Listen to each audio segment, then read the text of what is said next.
Можно ли умереть от храпа? Я в какой-то момент теряю нить разговора. А, это мужская смертность 40 лет. Я не понимаю, что я говорю. Врач, это разве не призвание? Я выбрал очень трусливую смерть. Мне кажется, что я участвую в какой-то ролевой игре. Я сейчас снимаю халат, я его вешаю в шкаф, и вы меня больше как врача не знаете. Имеем ли мы право его продолжать ненавидеть, или мы должны его пожалеть? Может, это исправимся? Давайте попробуем что-нибудь сделать. А о чем вы подумали-то последнем в этот момент? А почему бы и нет? Последний день. Кому чай? Было. Ладно, пока поставлю. Тебе нравится? Что я швыдель. Щекочу. Мама. Это правда, когда говорят, что при эмиграции от 5 до 10 лет карьера теряется. Ну, как бы сейчас я себя ощущаю, ну, вообще, наверное, не 5-10, а минус 15, да, то есть, как бы, обнулился. Но при этом я не знаю, какой скачок будет, если мне там все будет получаться. То есть, насколько я буду быстрее прогрессировать.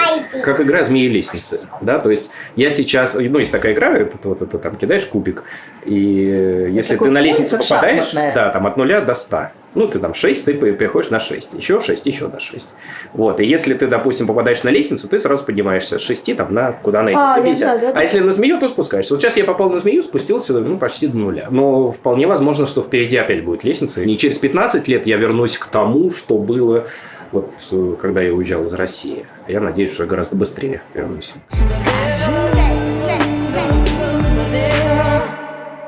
Василий, Да. вы один из лучших российских пульмонологов. Интервью это мы записываем в Израиле, что говорит о том, что вы больше не живете в России. Вы оттуда уехали в 2022 году.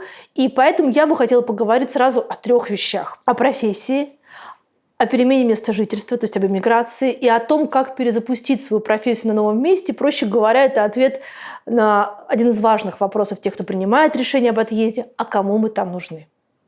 Готовы? Готов. Поехали.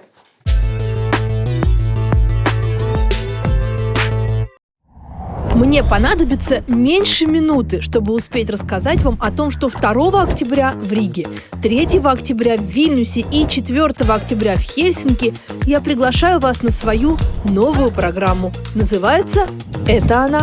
Да-да, если вы пропустили, бывает, что я выступаю и в жанре стендапа. Обычно это весело. А между ног у нее интенсивно бьется колокол. Но иногда на выступлениях люди плачут. От радости, разумеется. А я что-то плохо вижу. Это тот пацан, что вчера был. Приходите и увидите все своими глазами.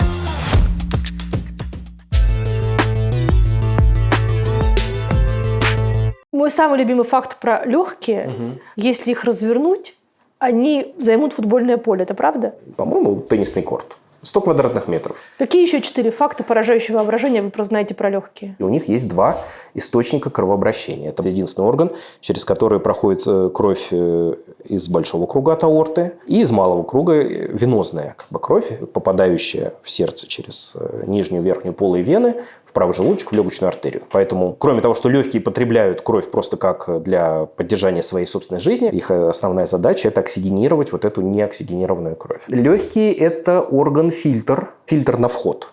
Да? Ну, можно сказать, что почки – это фильтр на выход. Они фактически отфильтровывают жидкость, потом ее обратно как бы концентрируют. А легкие – это фильтр на вход. И с этим связано очень много важных вещей. Потому что вот это огромное 100 квадратных метров надо сделать так, чтобы в эти 100 квадратных метров они задержали бактерии, вирусы, вредные частицы, пыль, там, канцерогены. Вот, и что-то с ним сделали такое, чтобы человек не умер. У легких точно есть функция помощи, сигнализации о том, что организму необходимо поднять уровень гемоглобина. То есть при развитии дыхательной недостаточности, при снижении сатурации. Ну, давайте так, возьмем не легкие, а респираторную систему, куда будут входить хеморецепторы, которые будут отслеживать уровень кислорода и уровень углекислого газа. Именно от них идет информация о том, что нам каким-то образом надо скомпенсировать дыхательную недостаточность, может быть, повышением уровня гемоглобина. С легкими связан момент с такой молекулой, которая называется ангиотензин, превращающий в фермент. Как правильно дышать? Не думать об этом. Все, кто сейчас смотрит, проведите эксперимент, подумайте о своем дыхании. Попытайтесь дышать автоматически. У вас ничего не получится. Потому что стоит только начать думать о дыхании, как у нас отключится возможность автоматического дыхания. Надо будет вот каждый раз запихивать в себя воздух. Если у человека есть тревожное расстройство, оно сейчас у многих есть, то переключиться на автоматическое дыхание будет очень сложно, порой невозможно. Типичнейший механизм развития вот этой психогенной одышки. Человек говорит, я не могу дышать, я не могу вдохнуть. Мне кажется, я умираю, мне нужен аппарат ИВЛ, поставьте мне трахеостом. Вот реально. Легкие – это единственный орган, который мы можем активировать и заставить работать в нужном нам ритме, темпе, регулировать его работу. Ну, дышать чаще, дышать реже, задержать дыхание. Попробуйте остановить свое сердце хотя бы на 10 секунд. Йоги умеют. В йоге, например, практикуется дыхание нижней доли легких и верхней доли легких. А как правильно? Я видел, как дышат легкие. И вживую, и не вживую, и по-всякому. И оно дышится приблизительно везде одинаково. Ну, в нижней части, потенциал для экскурсии, для раскрытия в нижних долях больше. Хотя относительно кровообращения поступающей крови, в верхних долях они получают больше воздуха относительно крови, нижние доли получают больше крови относительно воздуха. То есть, если, например, мы начинаем дышать нижней частью легких, то это ничего не меняет в нашем организме? Я думаю, важно уметь акцентировать свое внимание на дыхании и также деакцентировать, забывать об этом. Да, потому что это вещь, которая большую часть дня и ночи точно, большую часть дня выполняется автоматически, без нашего участия. Вот. Поэтому йога – это один из методов лечения вот этой психогенной одышки. А синдром внезапной остановки дыхания – это по вашей части? Или... Да. Только есть синдром младенческой смерти. То есть есть синдром Ундины? Есть, да, синдром проклятия Ундины, первичный гипервентиляционный синдром. Да. Это когда маленький ребенок вдруг перестает дышать и все. С первой своей ночи. То есть в организме дыхание очень грубо на самом деле регулируется. У нас есть два термостата. Один термостат, то есть термостат – это такая штучка, где мы выставляем границы, необходимые нам температуры. У нас есть много, кстати, в организме термостатов разных. Да? Допустим, классический термостат, который поддерживает нормальную температуру. Если мы замерзаем, начинаем дрожать. Если нам жарко, мы начинаем потеть, чтобы нормализовать температуру. То же самое. Если у нас в организме высокий уровень углекислого газа, мы начинаем дышать чаще и глубже. Если у нас низкий уровень углекислого газа, мы начинаем дышать более поверхностно. И с кислородом то же самое. У детей отсутствует этот драйв, эта реакция на неправильный уровень углекислого газа. Ундина – это русалка, которая ночью крадет младенцев. Она приходит, их там целует или еще что-то делает, а с утра он уже мертвый. То есть это такое поверье родилось.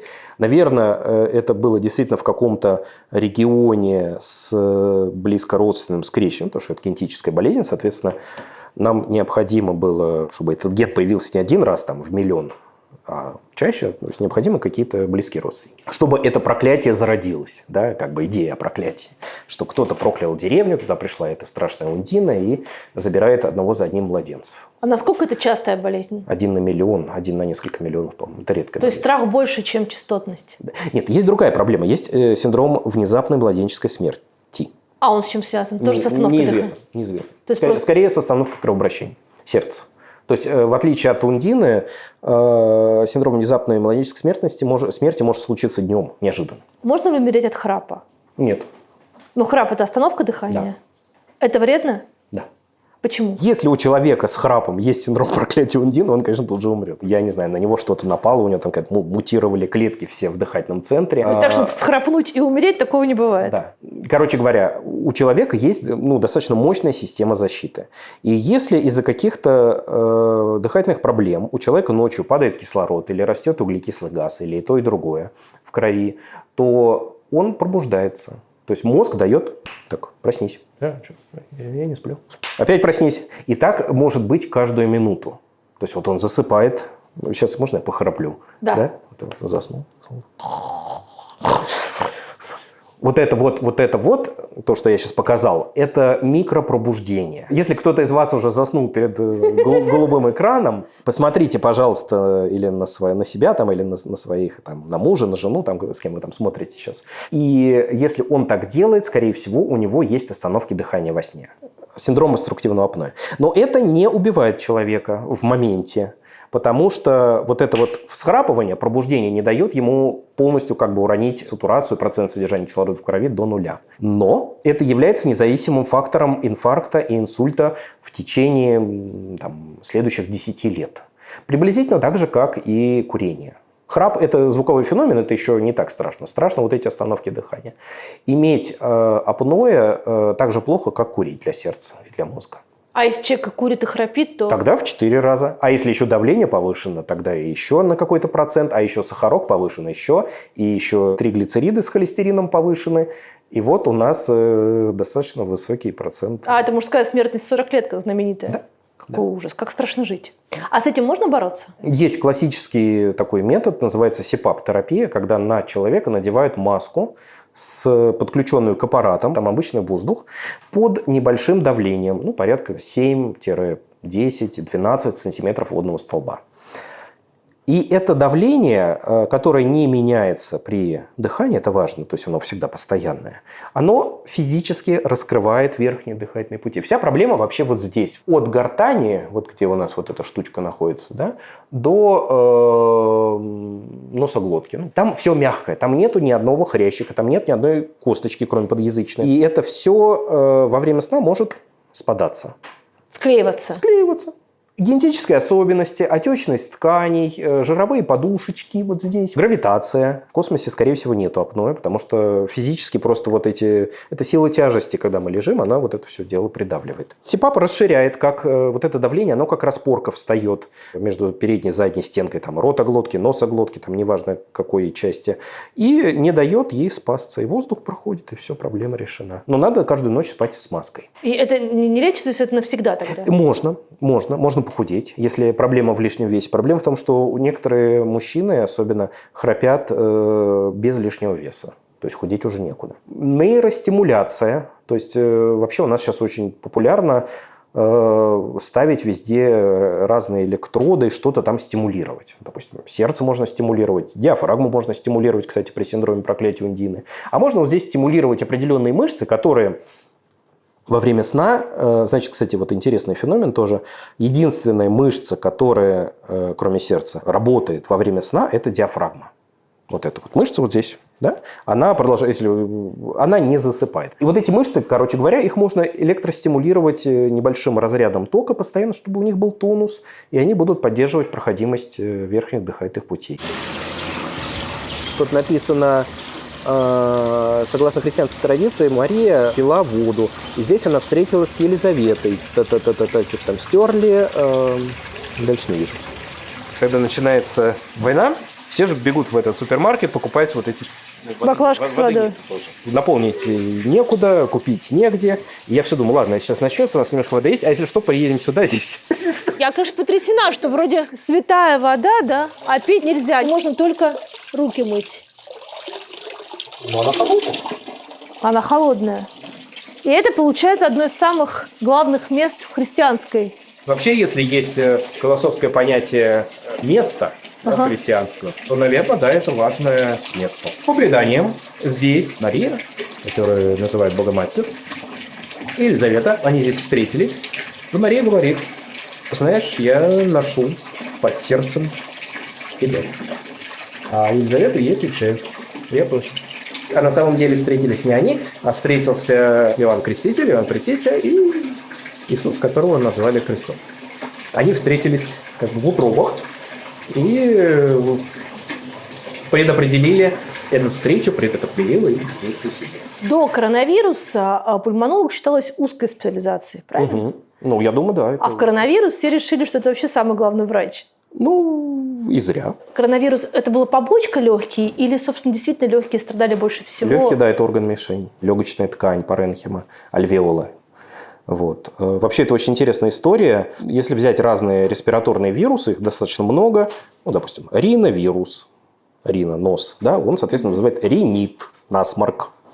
Аденовирус, он вызывает обычно конъюнктивит, кашель, там, больное горло. Грипп вызывает трахеит. Респираторно-синцитиальный вирус, бронхит, бронхиолит. То есть у каждого вируса есть свое излюбленное место, где он будет вызывать воспаление. А вот коронавирус, вот тот самый SARS-CoV-2, вызывает воспаление в альвеолах. И такого действительно до этого не было? SARS-CoV-2, значит, и есть SARS-CoV-1. Да? SARS-CoV-1, может быть, 2005, по-моему, год, вспышка в Китае, вот та самая атипичная пневмония. Вот это вот все-таки. Так это она была... Она, SARS-CoV-1, или просто SARS-CoV, тогда еще не знали, как первое, что после Первой мировой войны будет Вторая мировая война. Очень похоже, летальность была гораздо больше, но не такая глобализация почему-то. А почему одни вирусы становятся популярными во всем мире, а другие вирусы остаются только там, где они начались? Не то, что почему, а просто есть вирусы глобальные, вызывающие пандемии, грипп, допустим, коронавирус, а есть вирусы локальные, вызывающие локальные вспышки на уровне страны, на уровне даже городов каких-то.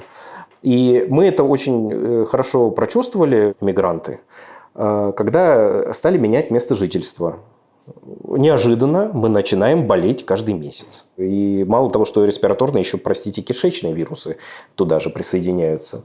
Вот. Ну, все грешат: иммунитет, ослабленный, стресс, недоедание, там все. На самом деле, мне кажется, что просто мы, прожив там 30-40 лет в России, уже собрали какую-то себе базу данных антивирусную, местных вирусов, которые не распространяются. Приехали в другое место, а там свои вирусы, к которым у нас нет иммунитета, и мы по новой начали болеть. И это я не то, что у себя, а это все говорят. И самое главное, пациенты, которые частично тоже стали разъезжаться, рассказывают одну и ту же историю. Я думаю, дело не просто в иммунитете, а дело вот именно в каких-то локальных вирусах, которым просто нету специфического иммунитета. Опять же, когда случился вот этот коронавирус, я отмотал на 100 лет назад. 100 лет назад была вспышка испанки. Я стал читать, как она протекала, какие были симптомы. Очень, очень похоже, да, все.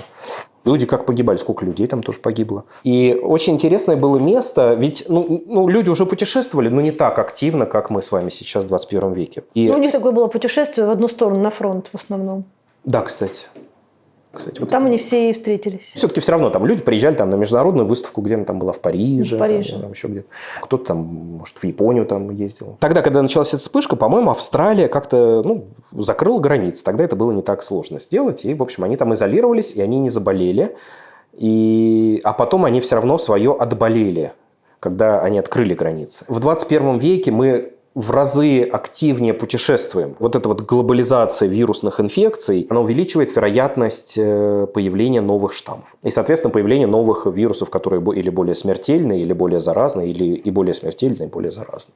Вы первый врач, который обратил внимание в России на СМА. С точки зрения пульмонологии. И занялся тем, чтобы помогать семьям с детьми с СМА продлевать жизнь этих детей. Не только препаратами, но и с помощью искусственной вентиляции легких. И, в общем, развил этот метод до, мне кажется, высот несопоставимых даже с европейскими странами. Все-таки, правильно сказать, это совершенно правильно, что я не единственный. Когда я начинал, все-таки коллеги работали, центры были, пациенты выписывались на ИВЛ. Но это были единичные случаи. Мы попытались это как-то все системно решить. И мы находимся в военкереме. Здесь Иван Предтеча родился. А предтечей помощи пациентов со СМА была помощь пациентам с БАС, боковым атрофическим склерозом. Мы начали тоже, кстати, не первые, но мы говорим, мы первые это начали делать на благотворительной основе в мультидисциплинарной команде. А давайте немножко развернем эту мысль. То есть есть люди, у которых синдром мышечной слабости. Так или иначе появившиеся. В основном это генетические болезни. Раньше мышцы ослабевали, и человек задыхался и умирал. А когда появилась помощь с помощью искусственных вентиляций легких, то он может, в принципе, жить так долго, как будет работать аппарат искусственной вентиляции легких. Да, или до какого-то нелегочного заболевания, или до осложнения искусственной вентиляции легких, что тоже может быть. Допустим, до пневмоторакса, до разрыва легких, до легочного кровотечения. Но вы начали в России еще делать так, чтобы эти аппараты стояли у людей дома. Да, то есть я как молодой врач, ординатор, быстренько заинтересовался интенсивной терапией. Когда ординатор проходит образование, он проходит определенные клиники, определенные отделения, старается как можно больше пройти за свой достаточно короткий срок. Я очень хотел попасть в интенсивную терапию, потому что это специальность с очень большое количество ручной работы. Она находится всегда впереди, принимает самые тяжелые удары. И там как раз очень активно применяли неинвазивную вентиляцию. На очень старых аппаратах, на очень таких Неинвазивная – это маска? Не, масочную, эту вентиляцию, да. Я такой, ух ты, а можно я? Попробуй. А как настраивать? Я взял учебник, открыл патофизиологию, открыл еще раз какие-то книжки, стал искать учебник по вентиляции. Сначала не нашел, потом нашел уже другой. В общем, потихонечку освоил. Ой, как здорово. И прямо больные, надеваешь на них маску, и через какое-то время, в кавычках, раздышивается. Здорово, поставил себе галочку, освоил метод. Вот. А потом меня судьба перекинула в другую больницу. И там я говорю, слушайте, вот у меня есть 4 аппарата таких очень хороших. Давайте я ваших больных... Говорит, зачем? Зачем? Ты смотри, вот они прекрасно вентилируются на ИВЛ, не надо их трогать. На ИВЛ, когда человек с трубкой лежит и ничего не может Я сделать. говорю, это снижает койко-день, это улучшает качество жизни, это улучшает прогноз, тра-та-та, 5-10. Он говорит, это так все нормально. Вот, но мы все-таки начали. А мне заведующий сказал правильную вещь. Василий, слушай, я на самом деле вижу, метод работает. Вещь хорошая. Но вот скажи, вот мы сейчас начали вентилировать, мы его спасли. А куда мы его переведем? В терапию. А он нам сейчас, знаешь, чего? Он говорит, вернется через неделю. И я такой подумал, говорю, а давайте я его там буду дальше вести. Но у меня вот статус аспиранта, научного сотрудника позволял делать все, что угодно. Я пришел в эти отделения, и с этим же больным, которого я вентилировал в реанимации, или мы его там с ИВЛ на маску переводили, я его стал уже в отделении. Тут мне, компания, которая, собственно, эти оборудования предоставила, дала небольшой прибор для диагностики сна. Потому что самые тяжелые респираторные события, они происходят ночью во время сна. И я стал им ночью смотреть всякие показатели, смотрю, что они не очень, даже на аппарате, стал их корректировать, еще лучше стало все. А мне снова заведующий говорит, Василий, ты, конечно, молодец. Вот выпишешь ты их домой. Они же вернутся к тебе через неделю. Я говорю, да, вы правы. И действительно, ведь нужен этап реанимации, нужен этап отделения общего профиля, нужен этап вот как раз амбулаторной, службы респираторной поддержки. Конечно, у меня уже сил не было ездить по этим пациентам, целый день работая в больнице, печатая диссертацию. И, естественно, копеечная зарплата, дежурство. Но, тем не менее, был один больной, который болел БАС, боковой амиотрофический склероз, и который, к сожалению, я его все пытался как-то с ИВЛ перевести на масочную вентиляцию. На самом деле, сейчас я понимаю, конечно, если пациент оказывается на ИВЛ, если этого воля и желания, надо оставлять. На ИВЛ не надо трогать. В общем, я пытался, и он так остался с трахеостомой. Месяц лежит, 2 лежит, 3 лежит, не умирает. Но и не выздоравливает. А вот он живет в реанимации. Все так, и на самом деле судьба даже а это была очень хорошая реанимация, с очень хорошим уходом, ни единого пролежня, ничего. Все равно судьба такая, что это внутрибольничная инфекция, и рано или поздно тяжелая пневмония, сепсис, и годы. И я взял на себя смелость, я говорю, слушайте, давайте я его попробую дома сопровождать. Службы никакой не было. Я говорю, я согласен. А поскольку больной был богатый, то, в общем, конечно, с оборудованием у нас не было проблем. Мы купили хороший аппарат искусственной вентиляции легких. Мы купили так называемый откашливатель, который еще тогда, на тот момент, в России не был зарегистрирован. Привезли из Европы. Кучу всякой ерунды купили, кровать. В общем, такое оборудовали все. И на скорой помощи поехали домой. И я стал к ним ездить, менять трахеостому, и зато смотреть, как дела. И, в общем, вот так первый пациент, первая ласточка. И потом, собственно, я знакомлюсь со своим большим другом, с Львом Брылевым, который мне говорит, слушай, Василий, мы организовываем службу помощи больным БАС. У тебя был опыт ведения больных с БАС? Я говорю, да, вот такой. Давай сделаем, службу. Здесь все сошлось. И желание работать на аппаратах. И он у нас говорит, у нас шикарные спонсоры, у нас такие олигархи, у нас там они, говорит, 100 аппаратов, 1000 аппаратов, сколько хотите, прям все вам дадим. У нас покровительство Русской Православной Церкви, к нам ни одна проверка не придет, все идеально, у нас фонд. Я говорю, давай. В общем, сошлось все. И желание работать на оборудовании, и желание создать службу вообще, в принципе, чтобы она была доступна для пациентов, чтобы они не уходили в никуда и возвращались через неделю в коме. И пошло-поехало. Но одновременно с этим начали ставиться вопросы. А что делать с пациентом, который... Большинству пациентов не говорили диагноз. Врачи. У вас не болезнь мотонейрона, у вас инсульт. У вас ишемическая энцефалопатия. У вас там то все, полинейропатия. У вас там радикулит, там еще какой-нибудь. Надо сейчас капельницу, сейчас сейчас. А родственникам полгода и все. И мы диагноз ставили, что это мы тут сейчас им будем огорчать, а родственники такие, не надо ему говорить, он не выдержит, он выйдет в окно. Такой заговор молчания. И тут мы знакомимся с невероятным человеком, с Аней Сонькиной, которая сейчас зовется Анна Сонькин-Дорман, которая работает в клинике Сен-Джуд. и параллельно поет оперу. Она же еще прекрасный мастер по навыкам общения, она нам эту симуляцию проводит по навыкам общения. И вот тут мы въезжаем, что да, паллиативная помощь – это неотъемлемая часть вот нашей работы. Но она не должна заменять нашу работу, как и наша работа не должна заменять паллиативную помощь. Потому что к нам приходили пациенты от разных, из разных клиник.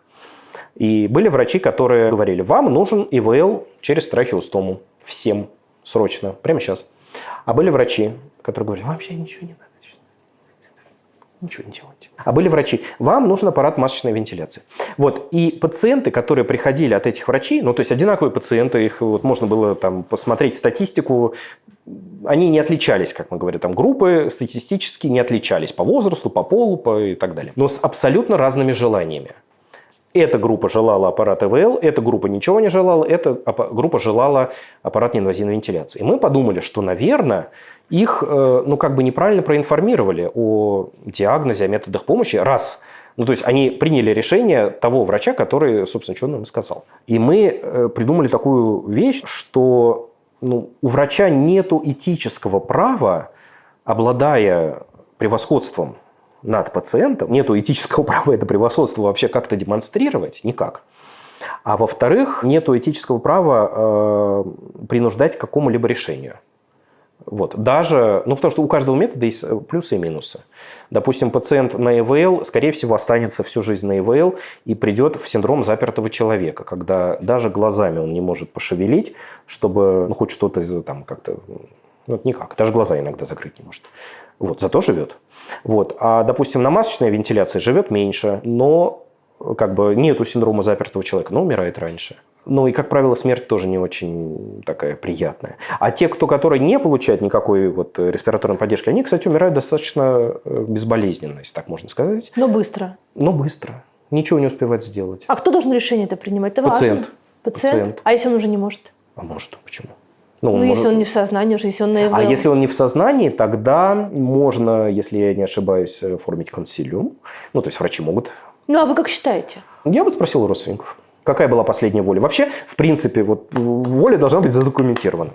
Хотя это не имеет в России юридической силы, но воля должна быть задокументирована. Но если воля не задокументирована, я бы спросил у родственников просто, о чем он говорил. Но если у человека нету мозговой функции, вот так я бы сказал, да, допустим, это терминальная стадия Альцгеймера. Вот в терминальной стадии Альцгеймера человек, по сути, находится в коме, да, не взаимодействует с окружающим миром никак, то есть там какой-то минимальный уровень сознания. Я бы не стал проводить искусственную вентиляцию легких в такой ситуации.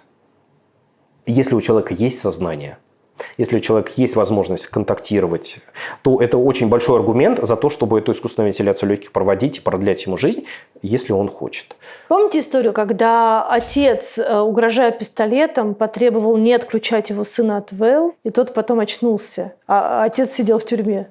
Кстати, нет. Это американская история, но вот этот момент принятия решения, да, и момент уверенности в том, что если ты отключишь человека от ИВЛ, то ты не лишишь его шанса выжить. Я бы так сказал, что если бы была какая-то угроза, даже не мне, а даже, я не знаю, какой-нибудь собаке, которая живет при больнице, или кошке, пришел бы садист такой, сказал, я сейчас собаку убью, если вы его отключите. Да нет, даже если бы просто пришел бы человек со скандалом, я в такой ситуации достаточно... это воля человека, он тоже вот так ее достаточно грубо высказывает. Значит, решим в его пользу. В нашей ситуации любой голос, да, даже такой скандальный и злой, мы его тоже учитывали. Но в целом, если была у нас ситуация отключения или, правильно так сказать, не интубации, да, хотя у нас были случаи, когда пациенты просили убрать респираторную поддержку и дать им спокойно умереть. Были такие тоже случаи. В общем, во всех случаях, которые касались ухода пациента, так скажем, естественного течения болезни, это не эвтаназия, кстати, то, естественно, мы 10 тысяч раз взвешивали все объясняли, все проговаривали, и какой-то такой согласие со всех сторон должно было быть, в том числе потому, что мы ходили по очень тонкому льду в этой ситуации. Сама ситуация даже просто проведения неинвазивной вентиляции дома уже имела какую-то такую юридическую неоднозначность. Да? Что за респираторная поддержка? А почему дома? А почему не в реанимации? Скольким примерно людям вы продлили жизнь в комфортных домашних условиях? Можно посчитать? Людям, детям? Я могу сказать, что одномоментно в службе помощи больных с БАС было около 100 человек. То есть, и приблизительно 4 раза в неделю кто-то умирал. От 2 до 4 где-то пациентов умирали, и от 2 от 4 пациентов приходили каждую неделю. И это все продолжалось с 2010-го активно, фактически по сегодняшний день. Я не знаю, сколько. Кто вот с калькулятором сидит, посчитайте. Да, это люди, которым я помогал. Вот. Я, кстати, не меньше горжусь тем, что я просто сидел на приеме в «Чайке» или в «Рассвете», в «Огнях Олимпа», и просто консультировал, и имел очень интересные случаи, такие диагностические победы, я их называю, когда удавалось докопаться до каких-то причин. Может быть, действительно, в случае пациентов с БАС у меня больше всегда вопросов к себе возникает. А все ли я сделал? А все ли я правильно сделал?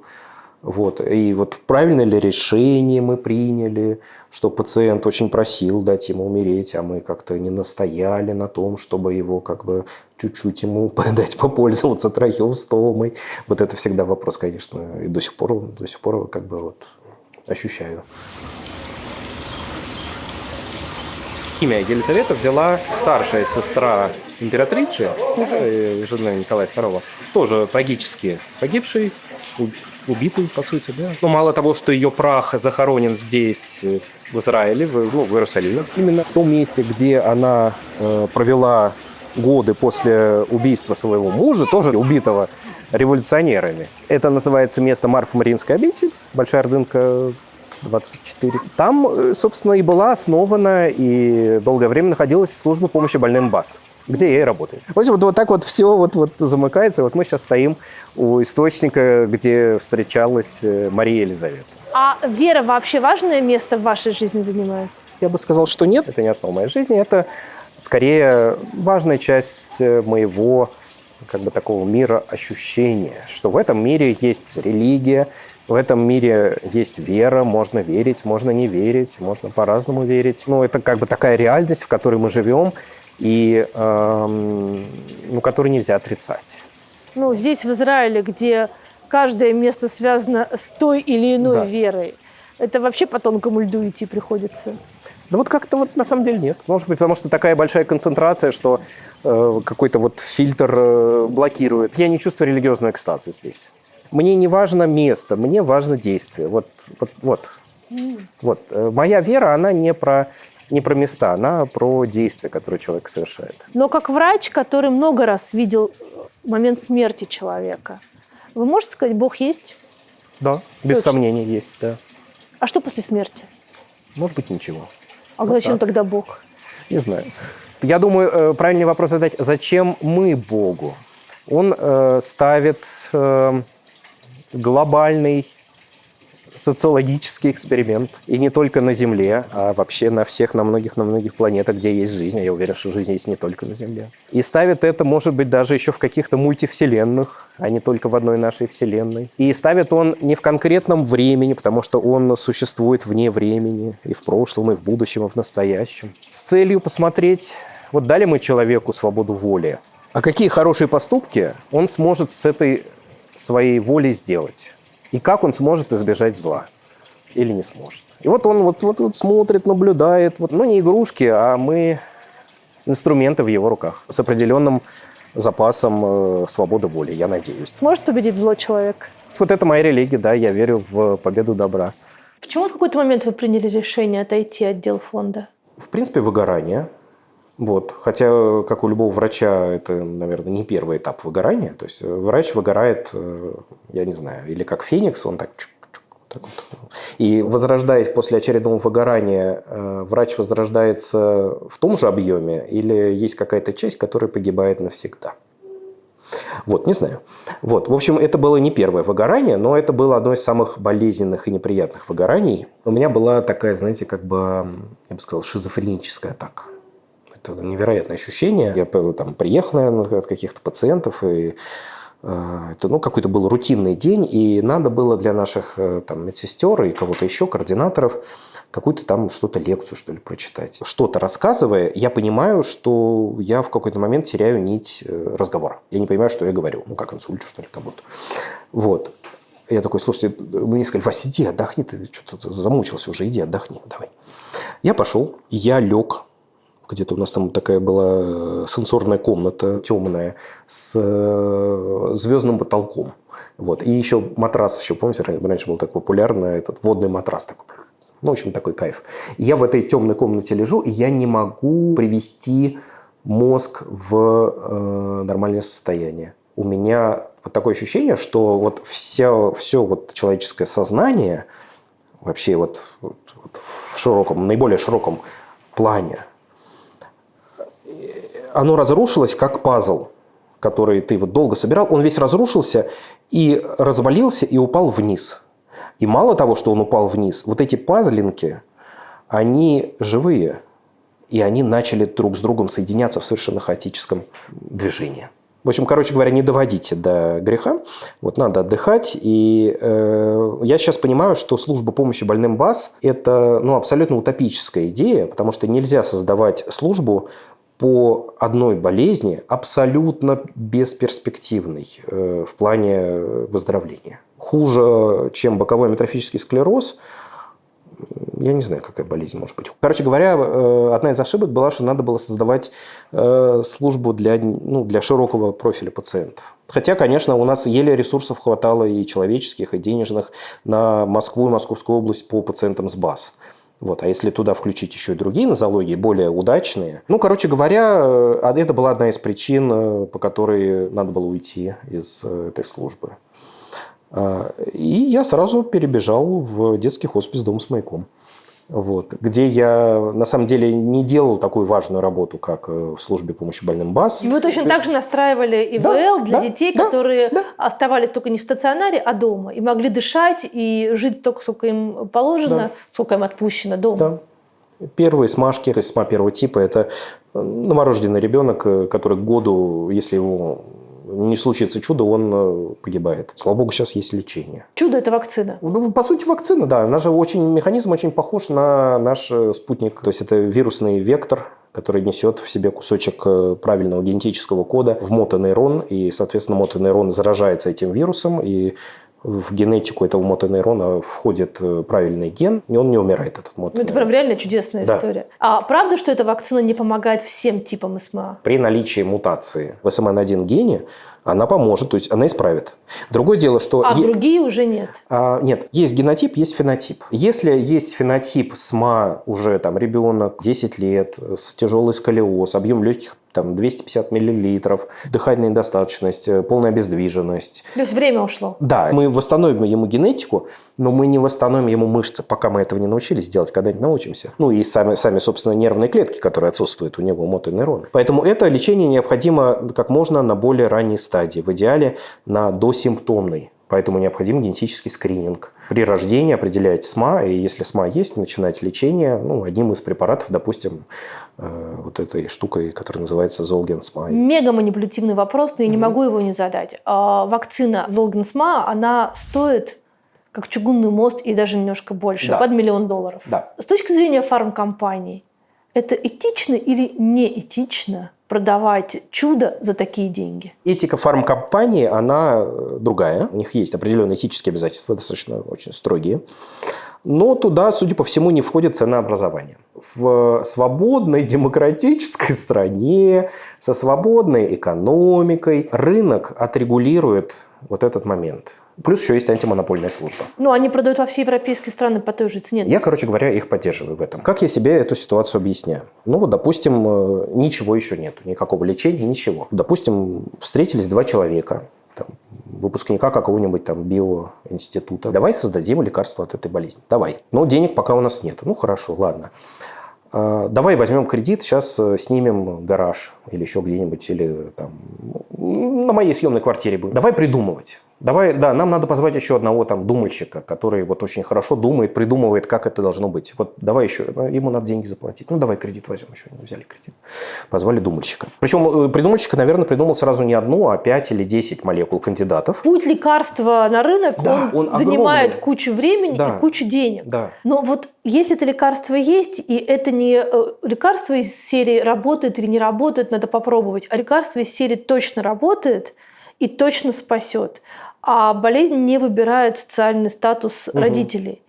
Кто должен за это платить? Государство, страховые компании. Ну, в зависимости от организации оплаты медицинской помощи, ну, где-то это по большей части государство, как в России, да, где-то это по большей части страховая компания, как, допустим, наверное, в Соединенных Штатах Америки. Мы сейчас находимся в такой ситуации, что появляются дорогие лекарства. И они будут появляться дальше. И они будут появляться дальше, и они будут еще дорожать. Задача государства передвинуть немножко бюджеты, да, подсократить расходы на войну и увеличить расходы на здравоохранение.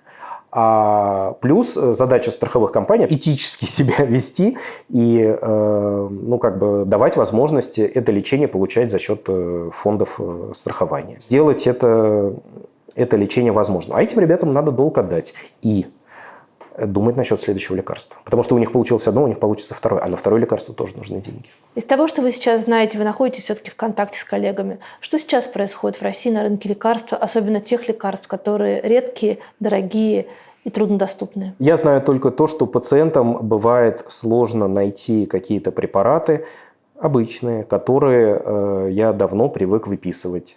Поэтому, если раньше справочником всегда был, ну, у нас или Видали, или РЛС, список всех лекарств, которые зарегистрированы или даже были зарегистрированы в России, но в целом доступны в России, да? А сейчас моим помощником стал сайт аптекамоз.ру. И там, ну, допустим, вбиваешь там пенициллин, аспирин, и он там выдает тебе. Вот. А вбиваешь, вот недавно искал цефуроксим. Есть такой препарат, он есть в уколах, а есть в таблетках. И в таблетках он называется Зенат. Нету. Ну, это, естественно, у него есть замена. Антибиотик, по-моему. Антибиотик, да. Ну, вот всегда вот это вот надо проверить. А вдруг есть, а вдруг пропал, а вдруг надо замену искать. Правда ли, что в районе 20-х годов российская медицина была в самой высокой точке своего развития? По моим ощущениям, это вот та самая так называемая медведевская оттепель. Она же модернизация, она же нанотехнология. Вот этот период. Потому что было очень мало бюрократических ограничений в работе. Появилось новое оборудование, стали доступны очень много лекарств, подняли зарплаты, хорошо подняли. Тогда вот это вот была идея, что... Да, вот это вот, помните, что, значит, врач в поликлинике должен получать там 30 тысяч или там 50 тысяч, и тогда были огромные деньги. И самое главное, еще была как-то вот работала старая гвардия. Врачи с опытом, вот они, ну, конечно, там со своими особенностями, но они вот классно тянули. Я просто вот работал в такой больнице, где я чувствовал себя очень молодым. Там работали люди другого поколения. Да? И несмотря на какие-то там пробелы в последних научных исследованиях, несмотря на дефицит знаний в английском языке, это была очень такая сильная и хорошая команда. Вот это как-то все сложилось. Вот молодые мы пришли, которые английский язык знаем и читаем всякие статьи. Вот эти врачи, они еще были вот как бы вот на таком, на высоте. Ну, мама с папой мои, собственно, тоже вот, это же их время, да, было. Вот они были на высоте. И зарплаты хорошие, и дневники не надо сложные писать, и еще на компьютере не надо было обязательно писать. И как-то вот здорово. Зарплата хорошая, это ты сильно сказал, ты всегда работал на 3 работах. На 3-4 работах, чтобы... Даже в этот момент еще не были знакомы. Да. Но я уже все знала. Как вы с Катей познакомились? Я скажу правду, я тогда был женат. Вот. И даже не просто женат, а у нас был ребенок, сын. Его зовут Рома, ему 14 лет будет. Ну, я не сказал бы, что я страдал, и я был несчастлив, но многие вещи я не понимал. И в своей жизни, и в браке, и вообще. Я бы не сказал, что я был бабником. Но, тем не менее, с Катей у нас сначала сложились очень тесные профессиональные отношения. Вы познакомились в фонде? Да, мы познакомились на работе. Такой служебный роман. Так. Я был уверен, что я уже остепенился, что я уже не могу влюбиться. И тут я влюбился. Да так сильно, что никогда так раньше не влюблялся. И очень сильно. Это было настоящее, есть. И, тогда это было такое очень острое чувство, которое я никогда не испытывал. Затмевающее все, выключающее мозг. Долго это не могло продолжаться, и последовало признание. И я для себя решил уходить из семьи. И, естественно, надо было это делать сразу и не тянуть. Я тянул. Через несколько лет это все закончилось, и мы с Катей стали жить вместе, потом поженились. А та жена тебя простила? Думаю, что нет. Такое не прощается. Конечно, это очень больно, это предательство. Если хочешь, можешь не отвечать. А как правильнее? Признаться, уйти и сделать одного человека из 3 несчастным? Или остаться и оставить 2 человек несчастным, но сохранить? Кроме 1 счастливый, 2 несчастных, на самом деле 2 счастливых, 2 несчастных. И вот этих 2 счастливых я с Катей, они перевесили 2 несчастных. И, наверное, на самом деле я бы не смог нормально жить. И Лена, жена моя, тоже не смогла бы нормально жить. Семьи – это тоже люди, они рождаются и они умирают. И когда семья умирает, надо отпустить этот момент. Яков родился в самый разгар боевых действий, правильно я понимаю? Да, он родился 12 января.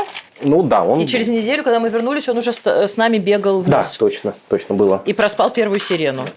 А вот это чувство, когда ты производишь на свет ребенка, в котором со всех сторон падают бомбы, как это чувство можно описать?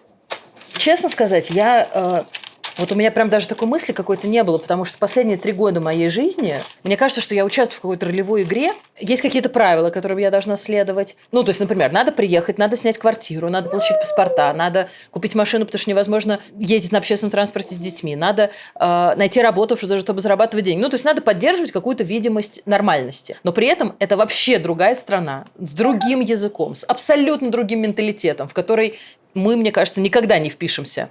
Дети впишутся, а я боюсь, что нет. И когда у нас родился Яша, у меня было просто такое то есть меня совершенно ошеломила вот эта интересность, назовем это так, жизни. Вот какой поворот. Я одна в семье, я никогда не мечтала о 3 детях. Мама!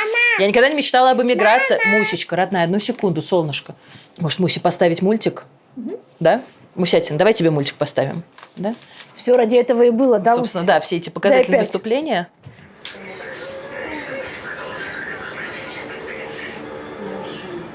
Бог дал ребенка. Тем более он сабр, местный житель, родившийся в Израиле. Сабр – это плод вот этого огромного кактуса, который продается в магазине. Оранжевый такой. Да, такой на огурец похожий, круглый. Он колючий снаружи, жутко колючий, и сладкий внутри. Это такая притча о евреях, которые живут здесь, потому что они снаружи могут показаться каким-то не очень, а на самом деле внутри люди очень душевные. Собственно, вот этот кактус растет у нас на заднем дворе, очень приятного красного цвета. Я такой, подхожу и руками его смотрю, колючек нету? Колючек нету? Прекрасно. А он же в магазинах какой продается? Без колючек, и здесь тоже без колючек. Я начинаю рвать, кладу в пакетик. И тут я понимаю, что у меня все руки просто все у меня в мельчайших, тончайших иголках. Я такой, боже, что я наделал? И главный мальчик рядом, сабр, стоит и на меня вот такими глазами смотрит. Дядя, что ты делаешь? Внутри они действительно оказались очень вкусные, но, колючки, я вам так скажу, что их невозможно вынуть ничем, кроме как зубами их вот так кусаешь ладонь, и после этого они еще втыкаются в губы и в язык. Мы эти колючки потом по всему дому. По всему дому, да, они какие-то заразные. Это похоже на вашу жизнь в эмиграции? В чем-то да. Конечно, потому что ты ожидаешь какую-то сладость, а вместо этого ты получаешь бесконечные колючки, уколы и какие-то постоянно везде надо лавировать, постоянно надо вот эти правила игры поддерживать. Особенно когда, например, надо с какой-то бюрократией общаться. С другой стороны, мне кажется, в этом все израильтяне. То есть, например, встречаются одна полоса и вторая встречка, да, встречаются 2 знакомых на дороге, они останавливаются, они перекрывают собой все движение. В Москве бы их убили просто. Здесь все терпеливо ждут, пока они наговорятся, наобщаются, обсудят, поржут. Потом они прощаются, еще долго машут друг другу вот так назад, руля вперед, разъезжаются, и дальше все трогаются дальше. То же самое автобусы. То есть 2 автобуса вот так вот встретились, Да. перетерли 2 маршрута, что произошло у кого что. При этом, опять же, когда, например, они что-то выясняют, люди, да, они, вот, например, что-то не нравится, они орут друг на друга, они жутко жестикулируют, а потом тоже расходятся, и все в порядке. То есть вот, ну, у меня ощущение наблюдателя, вот я скажу честно, хотя мы здесь уже 3 года, мы как бы израильтяне, но для меня все это как будто не настоящее, как будто это все не мое. Когда приехали, мы даже ходили на митинги по поводу судебной реформы. Но опять же, вот я ходила из какого-то, наверное, антропологического интереса, потому что где я и где судебная реформа Израиля? Когда началась война и начались вот эти огроменные, мощнейшие митинги в поддержку заложников, я опять же, вот я на все это смотрела, я восхищалась тем, как невероятно сплотился Израиль вот в этом горе. Все ходили такие потерянные, такие убитые, какие-то абсолютно... Ну, как, наверное, мы все вот 24-25 февраля, вот какие мы были, вот такие же они все. А вы как-то вот языково между собой различать? Та война, эта война? Какой-то есть термин такой, чтобы было понятно, про какую войну вы говорите? Мне кажется, все как-то смешалось в бесконечную какую-то череду обстрелов. То есть у нас есть 2 войны. То есть я не могу сказать, что есть наша война. Ты имеешь в виду Россия и Израиль? Арабо-израильская война, Да. скажем так, и российско-украинская. Ну вот, да. Нет, я имел в виду, что все вот эти череды, ведь было несколько, ну, кроме вот 7 октября и до сегодняшнего дня, ведь был еще один, или как минимум один, по-моему, даже 2 было конфликта. Конечно, по сравнению с тем, что сейчас это ерунда, но тоже было, да. И, по-моему, да, у нас, знаешь, в Аминадаве была один раз сирена из Газа долетела. Это все слилось как-то, вот я уже вот забыл, когда чего. А люди еще, которые здесь давно живут, и Первая Ливанская война, Вторая Ливанская война, а кто еще постарше что-то и более старые войны помнит. Привыкаешь, да, к этому? Ну, как-то все живут в этом, да. Мне кажется, мы еще в какой-то степени привыкаем, потому что мы в Иерусалиме, до Иерусалима все-таки не так много долетает. То есть мы вот так огребли сейчас мощно вот в иранскую войну. И 7 октября нас бомбили несколько дней подряд. Хотя вот я до сих пор, я сейчас говорю, нас бомбили. И мне кажется абсолютной дичью, что я это произношу. Хотя, когда я, например, общалась со своими одногруппниками из меда, моя подруженца мне говорит: не, ну ты вообще с ума сошла? Не, ну понятно, что в России там, как в России, понятно, но во всяком случае на тебя не падают бомбы. Вот. А тут я понимаю, что вообще-то на нас реально уже как бы бомбы падают. Ощущение войны, ощущение какого-то вот именно ужаса от конкретно летящих снарядов у меня было вот именно в иранскую войну, вот в эту последнюю. Потому что 7 октября я просто ничего не поняла. Когда была сирена, она такая надрывная, такая вот прям разрывающая, такая вот прям... И я с каким-то таким удивлением, опять же, подумала... Ну, наверное, это все. Вот так оно заканчивается. Сейчас мы всем умрем тут просто. Потом я уже поняла, что сирена, это наоборот хорошо, это означает, что сейчас вот собьют эту ракету, и чтобы мы все спустились. И сейчас я это понимаю. А вот тогда мне казалось это такой нелепостью. Ну, как может быть? То есть мы проделали такой путь, мы пережили такую иммиграцию. Чтобы что? Чтобы вот сейчас это все вот так вот прервалось, вот так вот резко вдруг закончилось. А о чем вы подумали-то о последнем в этот момент? Я успела подумать вот об этом, о том, что как нелогично, что все это сейчас прервется. И все. И все, да. Какая самая главная составляющая счастливого брака? То, что ты в это вложил, вот, ну, я очень много в это вложил, и ну, ради этого я, собственно, я очень стараюсь быть хорошим мужем и отцом. А что это значит? Ну, хорошим отцом это проще, на самом деле, да, потому что тебе надо не ругаться на детей, не злиться, тебе надо их много обнимать, играть, проявлять интерес, обнимать, ну, в общем, такие какие-то достаточно понятные и примитивные вещи. А вот хорошим мужем быть – это как танец, наверное, да, то есть как танго. Какое-то движение делаешь ты, какое-то движение делает твоя жена. И надо позволить ей сделать это движение, и она тоже должна позволить тебе что-то сделать. То есть это такой взаимный процесс. И можно же, конечно, простите, там, быть подкаблучником, да? Можно, да? И казалось, там, ты моя. Но на самом деле какие-то вещи надо и от себя тоже привносить, и уметь принимать что-то от жены. Ну, какие-то там претензии, да, там, конфликты. И уметь это принимать тоже с любовью и, соответственно, ожидать от нее такого же. На годовщину ваших отношений вы написали такой пост в Фейсбуке. Вот он здесь будет. Я не буду его читать, потому что я расплачусь. Это, наверное, одно из самых красивых признаний в любви, которые я читала в своей жизни. Вам повезло. Вася сидит такой довольный, такой, да, Вася. А что такое любовь? Я могу по-разному ответить. Я могу ответить с точки зрения человеческой физиологии. Вся любовь – это всего лишь игра нейромедиаторов в нашей голове. И при умелом подборе определенных стимулянтов можно воссоздать это чувство у человека, и он ее никогда не отличит от того, что естественно происходит. А можно сказать, как любой религиозный человек скажет, что Бог – это любовь. Я бы сказал так, что без любви нету жизни. Любовь равно жизнь? Нет, наверное, нет. Это они немножко расходятся. Но вот есть точное совпадение, что если нет любви, то ничего нет, ничего не получится. Но вот для меня любовь, наверное, это возможность быть настоящей и не бояться быть собой. Для меня вот очень важна естественность и доверие.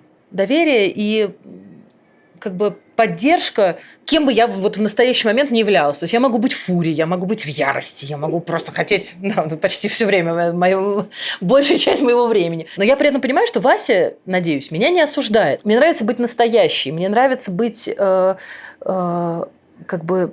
честной и искренней. И во всем, в молчании, в разговоре. Вот мне кажется, что любовь – это про что-то настоящее. То есть оно не искусственное, оно не мучительно взросшенное, оно просто какое-то естество. Есть что-то важнее любви? Нет. Наверное, нет. Наверное, нет. Нет, вот если бы я выбрал совесть или любовь, я бы сказал любовь. Но согласись, было бы ужасно сложно жить вместе, если бы мы с тобой смотрели в разные стороны. Например, если бы ты поддерживал Путина, а я не поддерживала. Мне кажется, это очень сложно, когда в семьях, например, такие расколы происходят политически. Я не представляю, как люди выживают. Ты лучше любишь Путина или меня? Почему я согласна с Васей в вопросе того, что в чем-то сейчас стало гораздо сложнее. Потому что когда мы уезжали было абсолютно из России, было абсолютно понятно, где белое, где черное. Не то чтобы сейчас стало менее понятно, но 50 оттенков серого, которые существуют между белым и черным, они на самом деле страшно усложняют жизнь. Так это же хорошо. С одной стороны, хорошо, но с другой стороны, ведь это же тоже про любовь. Это про то, что ты допускаешь любовь к человеку, с которым ты можешь быть совершенно не согласен, например, в поддержке войны России с Украиной или еще в чем-то. Но ты его любишь, ты любишь этого человека, да уж бог с ней, с этой политической позицией.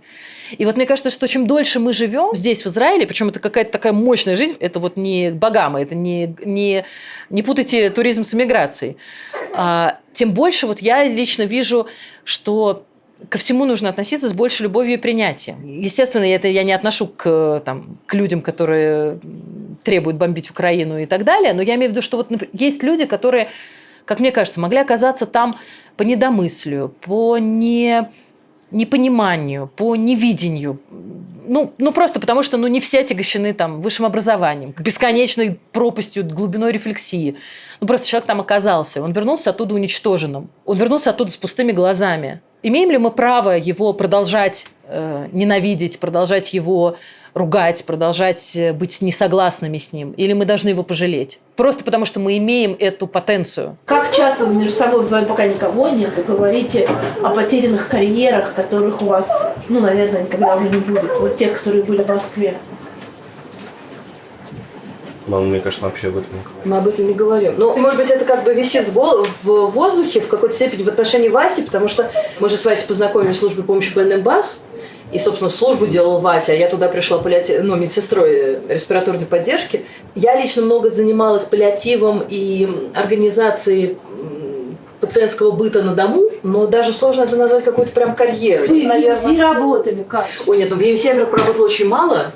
Я оттуда ушла, кстати, потому что я просто не выдержала работать в 2 паллиативных службах. В Москве я считал, что я вышел на какой-то пик, и выше уже не прыгнешь. Обычно Вася говорит, что я уже старый.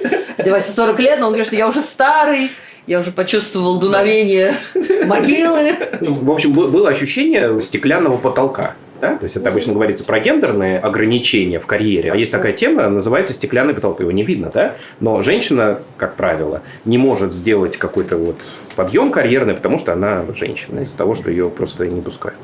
А я почувствовал, что ты можешь, как врач, развиваться. Можно рискнуть открыть свою клинику и, как правило, ее потом закрыть. А что дальше? Да? Там, ну, можно заведующим стать отделением, и тоже там вот упрешься во что-то. Надо в партию вступить. Если вступишь в партию, то можно уже там пойти выше. Ну, я, опять же, вижу тех людей, которые добились еще больших успехов тем, что они... Вступили в партию. Ну, или, скажем так, они добивались успехов, и им вовремя сказали, у нас впереди выборы, надо вступить в партию, поддержать нашего кандидата. Осуждаете? А нет, я считаю, что в принципе, даже если бы ко мне пришел, ну, я не говорю там Алексей Навальный, да, а я даже говорю, вот, может быть, Валерия Ильинична Новодворская, да, пришла бы и сказала: Василий, давай вместе, ты мне будешь ходить на мои митинги, будешь там агитировать за меня как врач. Я бы сказал: Валерий Ильич, я не могу, потому что я врач, я не могу. Люди, как бы, я вас безумно люблю, я вас обожаю просто, но я не могу, потому что я врач. Это работает в любую сторону, и в сторону Единой России, и в сторону партии Яблоко, в сторону Алексея Навального и Валерия Ильинична, царствие. Я считаю так, что если человек хочет пойти в политику, то он должен сесть такой вот перед камерой и сказать: дорогие, как сказать, мои пациенты, дорогие друзья, вы меня знаете как врача, я сейчас снимаю халат, я его вешаю в шкаф, и вы меня больше как врача не знаете. Теперь вы меня просто знаете как человека в пиджаке, в костюме. Я как бы ушел из медицины. Вы были знакомы лично с Новодворской? Нет. А почему вы так ее любите? Не знаю, ее бабушка моя любила, очень уважала. Несмотря на то, что бабушка моя, может быть, даже до последнего дня была сталинисткой. Да. Ничего себе. Я не хочу с ней сейчас спорить. И я надеюсь, что просто вот на том свете она нашла истину, да, и вот правду. С ней у нас были, когда я подрос и читал, и историю проходил в школе, и там телевизор смотрел хороший. Очень долгие споры. Кто был прав? Но вы назвали Новодворскую в качестве примера идеального политика. Да, она для меня вот тоже какой-то пример и какой-то такой невероятной искренности и правдивости. Ну, я не знаю, может, я ее как-то героизирую. А как вы считаете, вообще человек не политической специальности, а такой мирный и как будто бы вне политической, как врач, должен интересоваться политикой? Да. Почему? Потому что политика в конечном итоге влияет на всех, даже на нас, врачей. То есть есть небольшая вероятность, что у одного человека появится шанс изменить ход истории или направление движения государства. Ну, понятно, что может сделать один человек, даже врач, даже там всемирно известный врач. Не знаю, мог ли что-то Боткин сделать, там, Сергей Петрович. Его же расстреляли. Мог он встать и сказать, там, побойтесь Бога, что вы делаете? Ну, или на каком-то раннем этапе. А что бы изменило то, что он Ничего, сказал? Да. Но, тем не менее, в общем, я думаю, что как бы врач должен интересоваться политикой, ну, по крайней мере, ходить на выборы. Здесь уже не играет роли специальность. Это просто как бы человек, гражданин, должен каким-то образом легальным, доступным участвовать в политической жизни своей страны. Ну, хотя бы читать, хотя бы интересоваться, хотя бы думать, анализировать, сопоставлять. Вот вы говорите, что вы бы ни при каких обстоятельствах там, в никакую политическую партию не вступили, да? Вы работали в паллиативной помощи много. Была бы паллиативная помощь в России такой, какая она стала, если бы те, кто занимался паллиативной помощью в России, не сотрудничали бы с государством в тех объемах, в которых они сотрудничали? Катя, ну я скажу честно, мне кажется, во-первых, это очень спорный вопрос, потому что я не знаю, чего стоило людям, сотрудничавшим с государством, сотрудничать с государством. И я понимаю, что, возможно, это не было добровольным решением. 2. Государство – это действительно ресурс. Например, мы делали в поликлиниках школы по уходу за тяжело больными людьми. То есть я туда приходила, у меня был манекен Гоша, на котором я показывала, как надо правильно поворачивать, переворачивать. Это нам разрешил руководитель поликлиники. Руководителю поликлиники с нашей такой школы почет, медаль, грамота на стене, где-то в Минздраве там записано, какая она молодец. Ради бога. Мы делаем свое маленькое дело. Мы окучиваем свой маленький садик. Просто не мешайте нам. Это был мой случай, да, маленький, крошечный случай, в котором даже на самом деле деньги не были замешаны.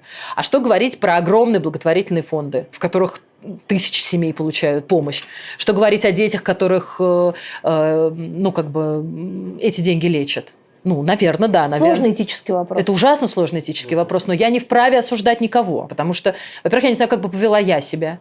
Будь я медийным человеком, за которым стоит команда, за которым стоит фонд. И ну, что делать? Я не могу сказать, что вот ахахах, а как же так? Другое дело, что надо осознавать как бы, что, вот как бы границу, где ты идешь на некие компромиссы, потому что ты помогаешь людям, а где ты, может быть, в чем-то уже как бы теряешь границы, теряешь ориентацию и начинаешь немножечко дудеть, может быть, не в ту дуду. Я не буду называть имен специально, но вот... А где ту дуду? Кто выбирает-то ее? Каждый выбирает для себя, каждый выбирает по себе. Поэтому тут как бы со стороны мы уже можем думать, да, чья дуда, та самая дуда. То есть, уехав, вы себя, возможно, оградили от необходимости делать этот выбор между Конечно, дудами. Я себя освободил, ну, может быть, это смолодушничал, конечно, но я себя освободил от этого выбора. Ну, и плюс что-то мне немножко было неприятно, может быть, вот из-за большого присутствия государства этим продолжать заниматься. И как-то, ну, когда я видел, когда это все вот так вот как-то вот начало подниматься, тут появилась служба, там появилась служба, здесь хоспис, там хоспис, здесь конференция, там конференция, здесь отчет, там отчет. А по факту смотришь, ну, какая-то ерунда, что-то не то. А изменить уже ничего нельзя. Вот, потому что уже люди, которых уже не знаешь и не знал никогда, заняли какие-то огромные руководящие должности и с умным видом вещают про паллиативную помощь. И все, причем перепутано все так. Ну, в общем, там такая проблема была. И мне как-то, ну да, смолодушничал, и вместо того, чтобы там встать и кулаком ударить, да вы все перепутали. Вот, я взял и перестал этим заниматься. Вы вообще не оглядываетесь назад? Кажется, мы каждый день только делаем, что оглядываемся назад. Ну, а если бы мы не так поступили? В плане отъезда? Нет, я думаю, что вот я просто понимаю, что у нас нет, ну, для меня лично, у нас, к счастью или к сожалению, у нас не было другого выбора. Но мы просто категорически не поддерживаем то, что происходит. Ну, можно же молча не поддерживать. Можно. У нас очень много друзей осталось, очень дорогих людей, которые молча не поддерживают. И я, честно сказать, просто боялась бы оказаться на их месте. Мне, во-первых, просто сложно не поддерживать молча. Я просто вижу, сколько усилий они тратят на то, чтобы их дети находились в островках гуманизма внутри вот этого хаоса и ада. Но я понимаю, что мне было бы это просто очень сложно. Как раз в момент, вот, когда все началось, я лично находилась в таком лютом ужасе, что варианта Б у нас просто не было. Я очень боялась, что призовут Васю. Поэтому мы его выпихнули очень рано как-то. В апреле это прилетел, да? В марте, да. Вот, а я с девочками. Соне было полгода. И, собственно, мне кажется, во многом мое решение было очень гормональным, потому что я была на головном вскармливании, и мною руководили абсолютно только чистые эмоции. Но у нас у обоих, у Васина семья и моя семья из Украины, и как бы, то есть... В доносе, который написан на меня, написано, что Василий Штабницкий – этнический украинец. Вася вот так встал. Я даже не знал, что я этнический украинец. Ты в Фейсбуке написал о том, что из-за отъезда у тебя катастрофически испортились отношения с руководителями тех клиник, в которых ты работал в России. А как это было?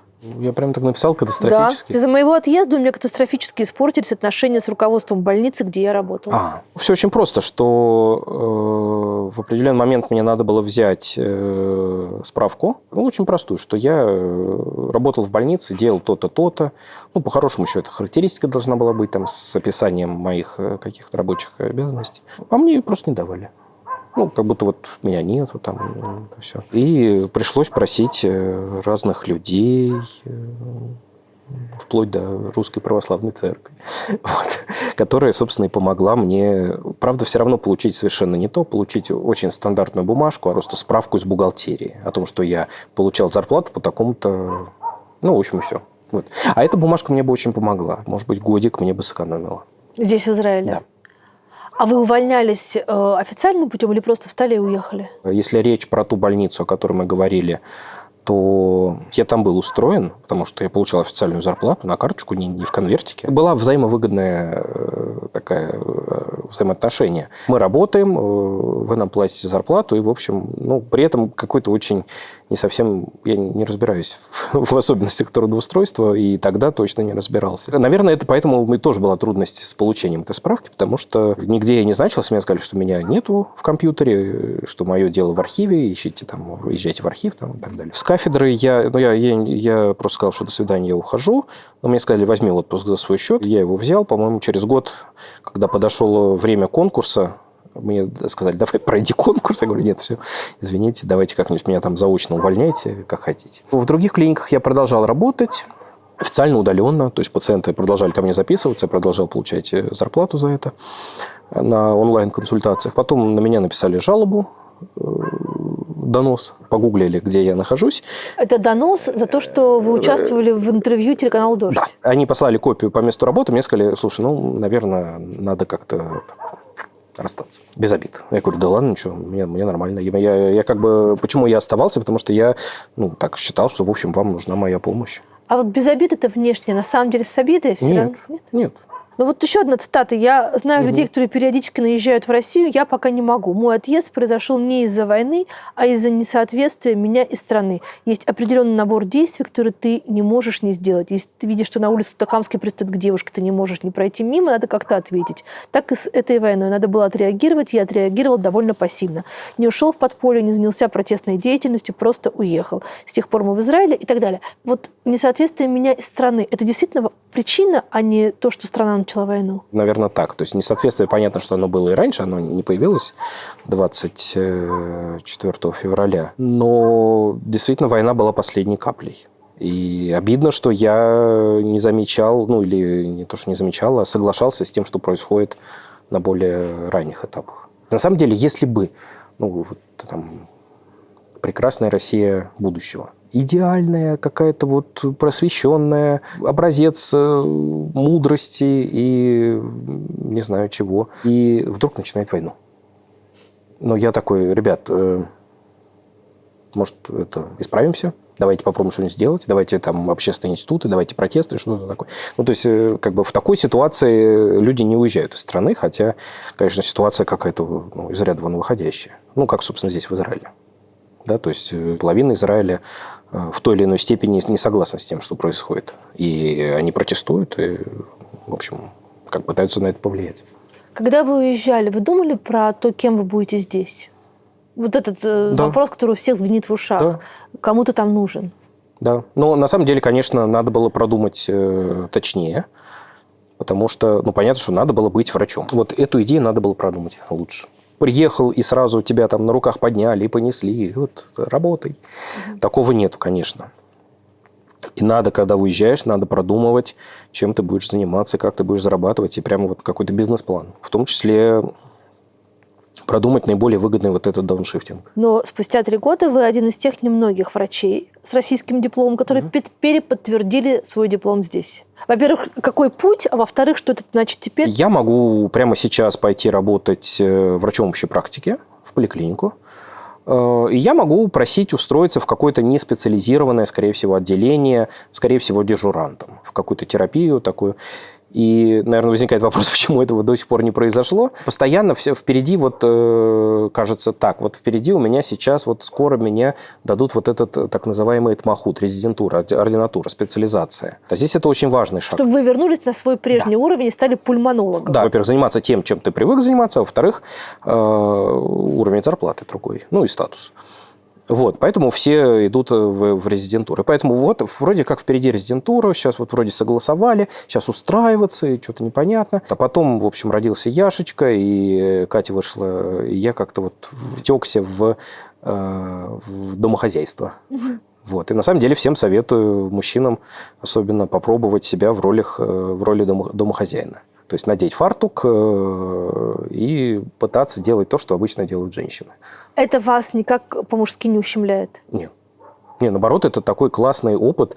И более того, я, как такая домохозяин, я начинаю ворчать так, что там опять носки разбросали, почему за собой тарелки не помыли, я готовил, никто ничего не ест. То есть вы и стирали, и готовили, и убирали, и, в общем, делали весь тот спектр услуг, который обычно лежит на женских плечах. Да, и я советую всем это сделать. И вы это сделали не спонтанно, а по согласию и согласованию с Катей, которая вышла на работу? Да. А как вы делили обязанности? Да как-то сами они поделились. Мне нравится готовить. Так. Я это люблю делать. Я стараюсь всегда занять место у плиты, если она свободна. А что вас бесит в домашнем хозяйстве? Я гладить не В Израиле никто никогда не гладит. Ну, я не видел здесь ни у кого утюгов и гладильных досок. Не, ну, то есть наверное, какие-то, но в целом здесь никто никогда не гладит. Не знаю, картошку чистить. Хотя, ну, просто нет хорошей картофелечистки. Такой вот удобной. Она все время неудобная, а картошка-то большая, ее никак не схватишь. Так, А врачебные дела вы между собой обсуждаете? Да, я обожаю слушать Васю, и мы периодически смотрим Васю на ЭКТ, когда Вася консультирует пациентов, и мне перепадает счастьем увидеть что-нибудь сложное. Мы же вообще из разных специальностей. Да, но я себя уж как-то, не знаю, мне очень сложно назвать себя врачом, потому что я закончила в 2020 году, как раз в ковид. Я закончила первый мед, потом я успела отучиться 1 год в ординатуре, а потом случилось то, что случилось, и мы приехали сюда. И с тех пор я пока не сдала экзамен, в отличие от Васи, и поэтому врач у нас тут Вася. Так, я сделал 2 кофе. Вася, на самом деле, поскольку сейчас в большинстве своем он консультирует пациентов из России, есть ощущение, что в России как-то очень кинуты конкретно онкологические пациенты. Поэтому Васе приходится консультировать сложные онкологические случаи, от которых врачи отказываются, хотя на самом деле и потенциал лечения еще есть, и поддержки, собственно. Катя, а вы ушли из медицины? Нет, я не ушла, мне очень повезло. Меня пристроили здесь, в Адасу. Я координатор клинических исследований. Здесь в Израиле очень строго. Здесь нельзя заниматься медициной, если не подтверждена лицензия. И я работаю координатором в отделении трансплантации костного мозга. Я, в общем, занимаюсь бумажками, на самом деле. Я не занимаюсь пациентами, к сожалению, потому что, во-первых, у нас просто куча детей, и я так тот себе работничек. Потому что, надо все время всех отвозить, привозить, забирать, кружки, и поэтому я не всегда могу строятся встречи с пациентами, которые все-таки очень четко регламентированы по времени. Я занимаюсь оформлением документации, но я очень все-таки надеюсь, конечно, сдать экзамен. Вася подтвердил это с 1-го раза, а я уже сдавала 3 раза, и сейчас пойду 4-й раз сдавать, и я возьму их измором, мне кажется. Мне не хватает клинической базы, клинического опыта и клинического видения, потому что это очень такой практический экзамен. Вы переподтвердили свой диплом. Как это происходит? Я так понимаю, что каждый иммигрант, который едет, он думает, что он сейчас приедет, принесет свой диплом первого меда и начнет работать везде, где он работал прежде. Я могу просто путь свой описать. То есть берутся документы, все корочки, которые у тебя есть. Делается запрос в университет о учебной программе, силабус так называемый. Берется запрос в ординатуру об учебной программе, справка о несудимости. Все это апостилируется, то есть это перевод с всякими вот этими красными лентами и так далее. И отдается в Министерство здравоохранения на подтверждение. После чего в Израиле принимается решение, есть вариант, конечно, скажут, вы не врач, но такого обычно никто не говорит, потому что, все, как правило, у всех документов в порядке. Принимается 2 решения. Либо человеку надо сдавать экзамен, либо, если у него 14 лет стажа и больше, вот, кстати, как это подтверждается? Это подтверждается по трудовой книжке. Внимание. Да. И когда ты им звонишь, они говорят, у вас есть, по-английски или там на иврите, у вас есть трудовая книжка? Я говорю, вы знаете, в России в последнее время уже как-то, она есть, но мы в ней ничего не записывали, потому что мы по договору везде работали. Вот. И справки с места работы, там, где трудовой книжки нет. И если у тебя 14 лет и больше стажа, то тебе экзамен сдавать не надо. Но, как оказалось, 14 лет стажа, по-моему, 2/3 из них должны быть в трудовой книжке. А у меня в трудовой книжке там совсем чуть-чуть было. И, я пошел сдавать экзамен. И я был очень злой. Во-первых, потому что они долго очень не могли понять. Все-таки вроде как я 14+, а с другой стороны, трудовой книжкой у меня какая-то ерунда написана. Потом они потеряли мои документы. Потом они нашли мои документы. И они мне говорили, не надо тебе сдавать экзамен, расслабься. А я говорю, слушайте, экзамен уже через несколько дней. Давайте вы меня запишите на этот экзамен, потому что мне кажется, сейчас вы меня как-то немножко обломаете. Они такие, да расслабься, что ты. И потом уже в день экзамена они мне присылают письмо. Здравствуйте, вам надо сдавать экзамен. Спасибо. То есть полгодика я экзамен сдается раз в полгода. Я был очень злой, я такой, пошли вы все к черту. И я даже вообще перестал готовиться, перестал читать, расслабился. Потом экзамен на подходе. Катя тоже сдает, я сдаю, сидим, учим. То есть она учит, а там есть такие тестовые вопросы, которые можно почитать и проверить. И там, правильно. На каком языке экзамен? Можно сдавать на английском. Тестовый это экзамен. Есть на русском ужасный перевод, есть на иврите, есть на, по-моему, арабском. Какого уровня вопросы? Уровня есть такой этот USMLE, американский экзамен.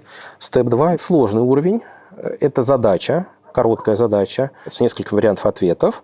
Обязательно с подковыркой, то есть со звездочкой. Там всегда есть двойное дно. И это двойное дно, в каждом практически есть вопрос, ее надо это двойное дно найти. И когда находишь двойное дно, иногда кажется, ой, там тройное дно. И вот тут думаешь, это мне уже кажется, или это на самом деле какая-то вот там еще подковырка в подковырке. Вот, иногда это просто кажется чаще всего. Я был ужасно злой, эти вопросы не решал, а потом я говорю, Катя, а что ты все эти вопросы решаешь? Он говорит, Вася, это же вопросы, их там 50 тысяч вопросов, из которых, в принципе, формируется экзамен. Они уже есть, их можно читать. Я такой, Я, эти вопросы не читал. Пришел на этот экзамен, не выспавшись, и как-то его сдал.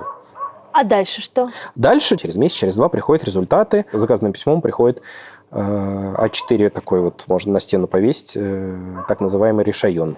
Короче говоря, лицензия, самый главный документ. Дальше начинается следующий этап. Можно уже идти в поликлинику работать, а можно и все. Я мало кого видел, чтобы кто-то пошел в поликлинику работать. Все идут искать место в резидентуру, в Этмоход.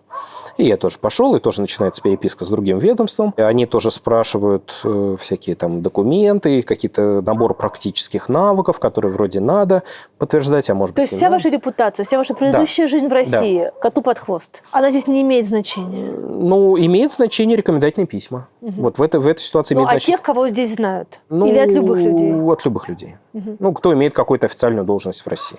И они принимают решение, насколько ты соответствуешь своей специальности. И в первый раз они мне сказали, мне кажется, вы соответствуете своей специальности, но мы бы хотели удостовериться, поэтому мы бы хотим, чтобы вы всего полгодика проработали в отделении пульмонологии. И через полгода мы решим окончательно, после получения отзыва о вас. Ситуация правдивая в том, что я, конечно, хорош, наверное, но не настолько хорош, чтобы соответствовать, я так вот объективно знаю, чтобы соответствовать уровню пульмонолога местного. То есть здесь пульмонологи круче, чем у нас пульмонологи? Конечно. Чем? Допустим, умением делать идеальную бронхоскопию с биопсией. Бронхоскопия – это как гастроскопия, только в легких. Да. То есть это делает отдельный эндоскопист или бронхолог. Здесь это пульмонологи делают. И они это делают на уровне эндоскописта. Это вообще их основная фишечка. Вентиляция, которую я умею, кстати, не все этим методом владеют. Окей, хорошо, это я умею делать. Очень большой, разносторонний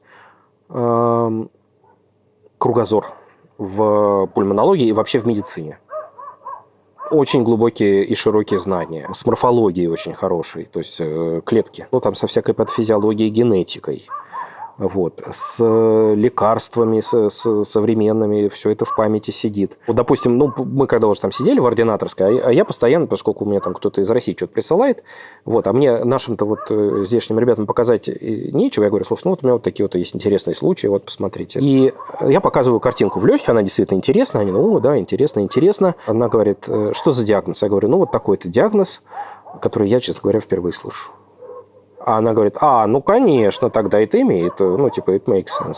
Потому что показывают на селезенку, смотри, какая селезенка огромная. И притом она, они не педиатры, они не занимаются детскими легочными болезнями. Но она при этом все в этом все ориентирована. То есть, иными словами, здесь класс специалистов той же профессии выше, чем в России? Да. Обидно было? Нет. Я не знаю, я всегда, во-первых, и стараюсь расти, и, во-вторых, у меня такая была очень определяющая поездка в Германию в 2010 году, и я, конечно, увидел эту западную медицину, которую я раньше не видел. Увидел то, что они умеют, пульмонологи, я был настолько поражен. Я очень много общался, задавал вопросы, интересовался. И я понял, на самом деле, что мой уровень тогда соответствовал уровню... то есть мне было удобно общаться с медсестрами, которые по знаниям были близки ко мне. Тех врачей я на них смотрел, как на каких-то богов с Олимпа. Настолько они были крутые. И это при том, что вы один из самых лучших пульмонологов России, да. Я не преувеличиваю. Наверное. Я просто понял свой уровень и туда, куда мне надо расти. Кстати, это очень мне помогло. Не все, что я запланировал, я освоил, но я просто написал, что я умею, что не умею, и что мне надо сделать, чтобы освоить. Это помогло, на самом деле, сейчас. Но, оказавшись в этой больнице, вы проработали сколько? Месяц, получается? 6 месяцев. Честный отзыв был, что есть какие-то недостатки, и Василию надо бы еще полгодика. А надо бы полгодика чего? Еще постажироваться там? Да, и тогда можно давать. Но, к сожалению, это было истрактовано так, что мне написали, что 2 года пульмонологии, 2 года терапии и 4 экзамена. И мы это решение смогли немножко изменить, и сейчас оно звучит так. Год терапии без экзаменов, 2 года пульмонологии с экзаменами. Вы готовы к этому? Да. Как вы себя чувствуете по этому поводу? Я просто устал. Закончилось вот это, вот такое сейчас, возьмем нахрапом, вот это уже закончилось. Забег уже длиной 3 года, он немножко утомил. Хотя, конечно, пребывание в больнице, вот эти полгода, они очень, очень многое дали. Это же так здорово что-то делать руками, и причем делать это в первоклассной клинике под руководством действительно профессоров, которые и сами это делают всю жизнь, и учат всю жизнь. Это здорово. Я как раз считаю, что и в плане Васи, и вот в моем плане Израиль – это страна с гораздо большим потенциалом, чем Россия. Мне кажется, что если пройти весь тот путь, который сейчас предполагается, например, Васе пройти, после этого он, конечно, будет терминатором просто от медицины. То есть, может быть, любую дверь открыть ногой. А мне надо будет проходить сначала год стажа в больнице и потом 5 лет ординатуры, если я пойду тоже в онкологию. Скорее всего, я надеюсь пойти в онкологию. Надеетесь пойти все-таки? Да, потому что я как-то все-таки очень мне это интересно, близко и остро. Будь здоров, Яшечка, правду говорю. Человек, который с врачебной специальностью соберется переезжать в Израиль, какой бы вы дали совет? План «Б» должен быть, план дауншифтинга. То есть, поспрашивать у людей, кто чем занимается, не по профессии, где хорошее соотношение потраченных сил и заработанных денег. Почитать про сионистов. Это меня очень, кстати, очень помогает. И как-то поддерживает. Особенно мне единственный человек, которого как-то можно бесконечно восхищаться, это Теодор Герцель. Он какой-то идеальный, наверное, это для коммунистов, как Карл Маркс. Такой абсолютно идеальный человек, и после смерти которого уже начался какая-то одни сюда пошли, другие туда, одни налево, другие направо. Он как-то пытался всех объединить. Как люди 100 лет назад начинали, 200 лет назад думать, мечтать о том, чтобы переехать в свою страну. Причем, собственно, Теодор Герцель, да, конечно, собственно, был антисемитизм, погромы были не в Австрии, где он жил, а в России. В Австрию они потом пришли. Да, он жил хорошей жизнью. Это юрист, адвокат, я думаю, деньги у него были. Но, тем не менее, надо переезжать, надо готовить. Потому что он понимал, что большой антисемитизм впереди. Нам надо свою страну возвращать. Когда в 22 году вы уезжали, это было больше твое решение или Катина? Это было мое решение. Хотя Катя меня к нему подталкивала все эти годы до 22 года. Ты боялся, как муж, не справиться? Да, это мой страх, и я в нем до сих пор живу. Он всегда во мне. Страх не справиться как муж, да, как отец, как... А когда ты скажешь себе, что я справился? Я молодец. Все было правильно. Не знаю. Можно, конечно, это все привязать к какому-то экономическому вопросу, типа взял ипотеку или отдал ипотеку, а можно привязать к этому, выпустил детей из родового гнезда. Это непростой вопрос, потому что, мне кажется, функция мужа, она до последнего дня жизни. Тебя и жены, никто не знает, кто первый умрет. Брак же не заканчивается покупкой какие-то цели, да, то есть ты купил квартиру, у тебя следующая цель. Ты выпустил детей, они все поженились и вышли замуж. У тебя следующая цель. Ты отправился с пенсии, с работы на пенсию, у тебя следующая цель в этой пенсии существовать. У тебя, не дай бог, заболел, или сам заболел, или супруга заболела. Значит, надо ее поддерживать. Это правда, что у вас был конь? Да, у нас был конь. Мы с Васикой не владельцы. Это вообще коллективный конь. То есть он на нас записан, но вообще его спасал весь Facebook. На самом деле, потому что Гриша, на котором учились кататься дети много лет подряд. Вообще в Башкирии, конечно, никто не церемонится с конями, никакой почтенной старости и это все. То есть просто, все, конь больше не может приносить денег, на коне больше не могут ездить дети, значит, его в утиль. И с пинка нашей Ленки Гусевой, нашей дорогой подруги, мы выкупили Гришу и Сашу, 2 коней мы выкупили. И они провели сумасшедше прекрасную старость. То есть вы им хоспис сделали? Мы им сделали хоспис, да. Сколько-то мы вложились, Facebook собирал деньги. И Гриша, Саша умер через несколько лет, а Гриша недавно. Недавно, в этом году. Совсем недавно умер, да. То есть вы, уезжая, его оставили? Он Не, ну мы его фактически после того, как съездили в Башкирию, мы его не видели, конечно. То есть такие виртуальные какие-нибудь владельцы были. Но мне кажется, вот это было очень круто, когда началась война, и нам примерно, война в России, я имею в виду, Россия с Украиной, через пару месяцев надо было собирать деньги. И я помню, что у меня было жуткое отчаяние, потому что я не верила, что народ будет собирать деньги, потому что всех все провалилось, все просели по деньгам ужасно, кто-то уехал, и полная неразбериха, полный хаос. Я написала какой-то такой пост из серии, ну вот давайте мы поможем этому коню, пусть это будет наш конь вот такой, но что мы будем знать, что где-то в Башкирии ходит конь, которого вот мы все сейчас поддерживаем. И мы на самом деле собрали такую тучу денег, что ему хватило еще на следующий сезон. Потому что, мне кажется, в тот момент, да и, наверное, сейчас, вот людям просто очень нужно было что-то, вот какой-то душеспасительный конь в Башкирии, который на рассвете топчет траву и пьет росу. И вот это хорошо. Это вот как раз вот этой Башкирии было, просто мы, на самом деле, мы же работали, я был врачом, Катя была просто со мной за компанию, и куча детей, и это очень сложно, даже без всяких медицинских проблем все равно очень сложно. И плюс это физнагрузка, и на коне там, допустим, целый день ехать тяжело физически. В общем, мы устали страшно, и нам устроили свидание. И Ленка, наша подруга, она нас еще пофотографировала. Вот, мы это как раз из Москвы притащили. У нас типа была такая, как свадебная фотография. У нас есть еще замечательный друг, и у него просто периодически в Фейсбуке выкупаем то, что он... это каплановские фотки. Хороший альбом для ностальгии. Вот чего? Да, это просто когда уж совсем плохо. За это время вам удалось понять, в чем смысл жизни? Я бы вообще не сказал, что произошло какое-то духовное просветление за эти 3 года. Я бы сказал, наоборот, что мы все немножко запутались еще больше. Как раз вот смотря назад, все кажется гораздо более простым и однозначным, таким вот черно-белым, понятным. А сейчас все как-то гораздо сложнее. И с каждым годом становится все сложнее и сложнее. Да, мне кажется, весь мир вообще как-то сейчас немножко запутался. В общем, переосмысление впереди. Я, мне кажется, чуть более оптимистична, чем Вася. Я сейчас прочитала книгу «Выбор» Эдит Эггер. Я очень долго к ней шла, чтобы ее начать читать, потому что в Израиле и читать про Освенцим – это отдельно взятый вид мазохизма. Я очень боялась этой книги, в том числе потому, что я думала, что она вся посвящена лагерю. Но оказалось, что вся эта книга как раз про жизнь. Она про то, как жизнь пробивается, и как главное, что мы можем выбрать эту жизнь. То есть мы не в состоянии изменить обстоятельства, в которых мы оказываемся, но мы можем выбирать себя и выбирать свои действия в тех обстоятельствах, в которых мы есть. И вот к вопросу о том, каково рожать ребенка, когда бомбы летят, вот я помню, что у нас еще есть замечательный кот, но он сейчас спит, он болеет очень тяжело, и в постоянной мысли о том, что Тиму скоро умрет, меня охватывала жуткая паника. Но я лежала, кормила Яшу, и я до сих пор... меня это очень концентрирует на том, что вот она жизнь, вот она живая. На самом деле она все равно побеждает. То есть мы живем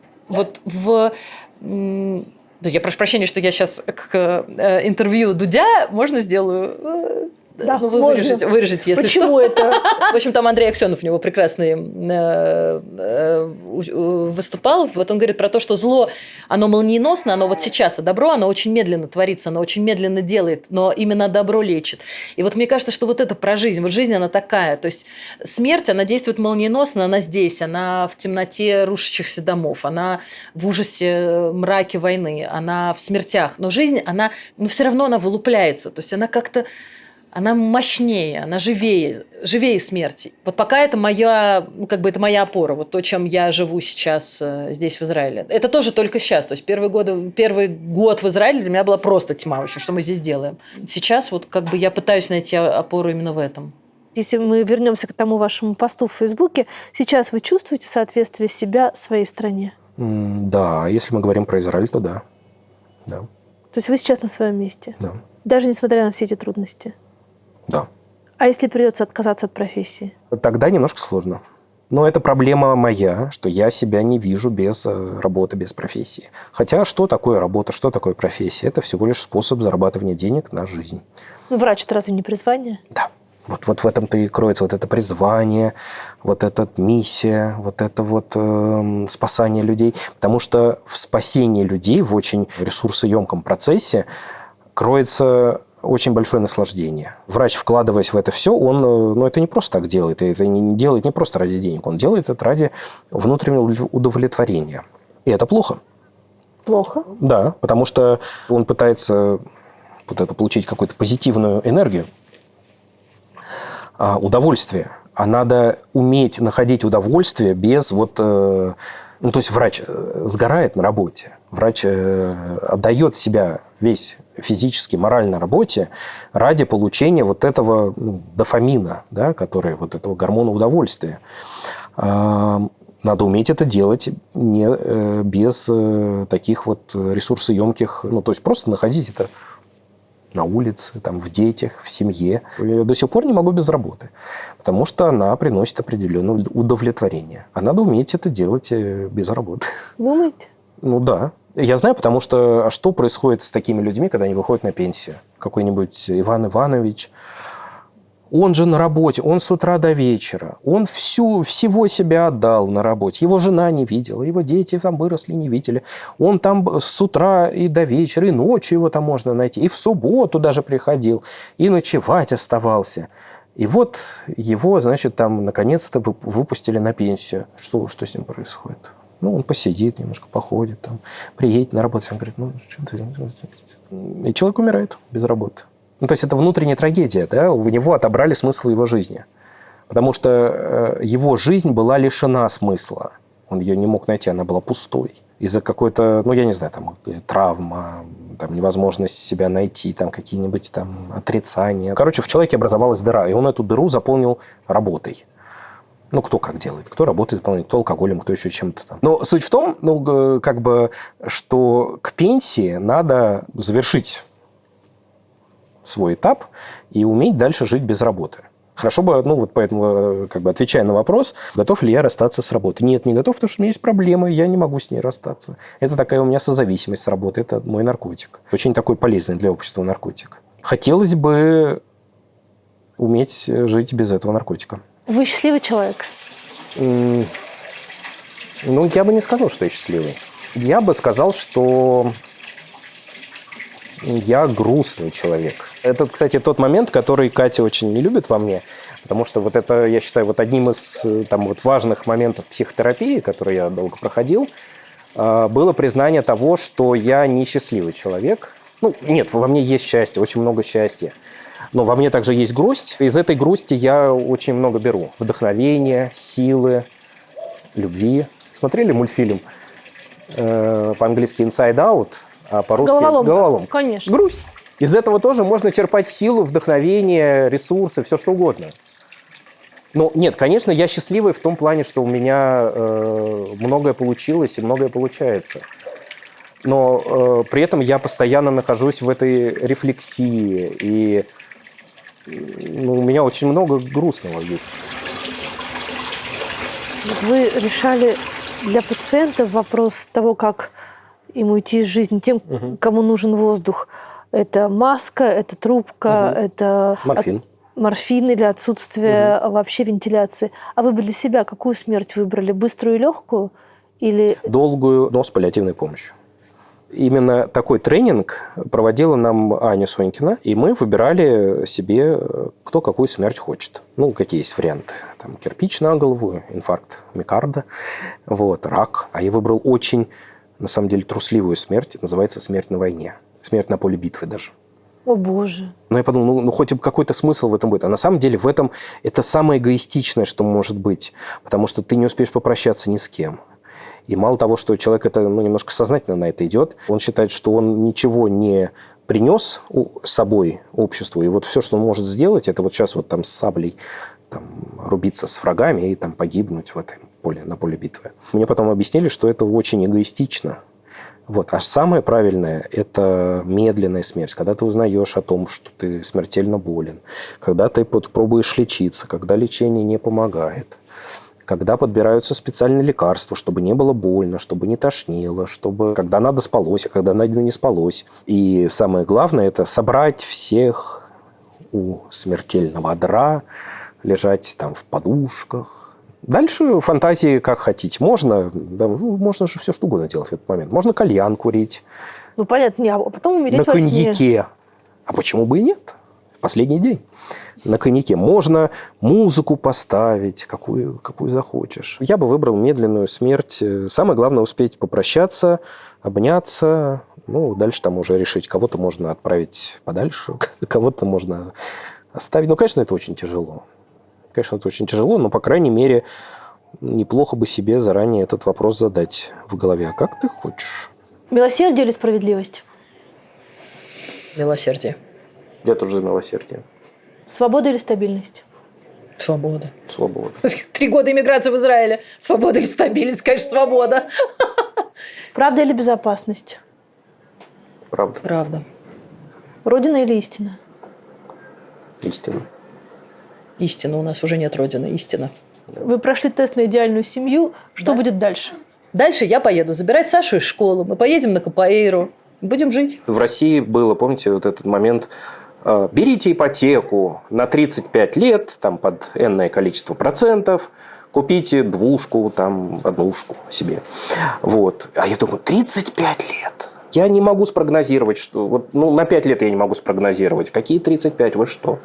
Какая ипотека? Вот, поэтому я никогда не брал этот кредит. А здесь, мы... Так вот, конечно, денег сейчас нету, но мы периодически обсуждаем возможность взять... Это здесь называется машканта, та же ипотека. Мне кажется, что мы здесь очень здорово мечтаем про будущую жизнь. Как бы здесь гораздо легче мечтается про будущую жизнь, чем в России. Но при этом я лично только здесь учусь жить вот сейчас. Вот у меня есть этот день, у меня есть арбуз на столе холодный. Угу. Дети рядом, Вася рядом. Вот я учусь вот это ценить. Почему-то в Москве, может быть, в жутком темпе этой жизни, в жуткой надрывности этой жизни.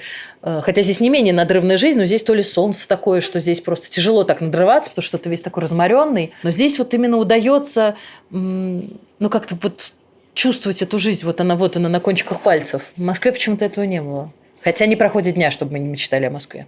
Просто. Скучаете, да? Да. Очень. Очень. Иногда, если, например, Яша долго не спал ночью, первые месяцы я лежала, иногда я позволяла себе строить маршрут. Вот я выйду на Пушкинской, потом я пойду до Кузнецкого моста по Тверской, потом я пойду наверх туда, потом я пойду до Китай-города, и вот я буду так гулять. Но это такой вот тоже вид мазохизма, после которого ты чувствуешь себя руиной просто. Угу. Потому что все это очень далеко. Или в Петербург.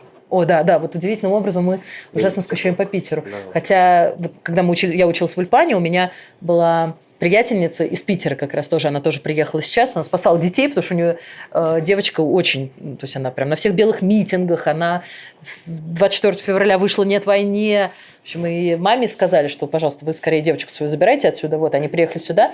Я ей говорю, слушай, я из Москвы, я скучаю по Питеру, я даже не могу себе представить, как ты вообще, Натя. Она говорит, да, слушай, ты даже просто эту тему не трогай, потому что... Петербург это даже не любовь, это что-то такое невероятное. Это уровень спинного мозга. Да.